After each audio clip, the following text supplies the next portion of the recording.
It has improved dramatically, not just in the press, but also company reporting. 10 years ago, companies didn't have interim balance sheets. It's hard to imagine. They only gave their balance sheet to you once a year. Now they show you quarterly what's happening in their inventories, what's happening in receivables. And now in the major newspapers, they'll even show types of funds. There are now, I think there's 2,500 companies in the New York Stock Exchange. There's over 5,000 different mutual funds. So there's twice as many mutual funds as there are stocks. At least in the paper day, explains what kind of fund this fund is. So I think reporting has improved, they report earnings. But again, I think if you own auto stocks, you shouldn't be reading the financial part of the newspaper. On Wednesday, the local newspaper, Tuesday, some places, or on Saturday, they have a whole 4 pages on automobiles. They talk about new models, and they say this one stinks and this one's outstanding. They really, if you own auto stocks, that's the part of the newspaper you should read. You shouldn't be calling your broker 4 times a day to get stock quotes. It doesn't work.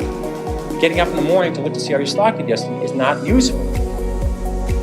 It's all this stuff, it's just a waste of time. If you're adding up how much your stocks are worth, absolute waste of time.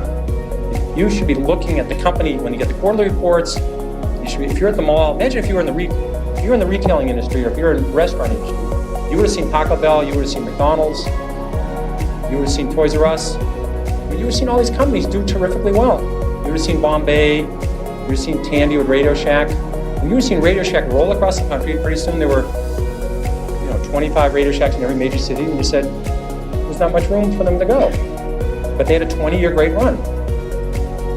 That's what you're dealing with. You're not dealing with the minutia of today. You're dealing with what's this company doing 2 years, 3 years, 4 years, 5 years from now. And if you're dealing with a cyclical and business is turning around, you wait for signs that business is slowing down.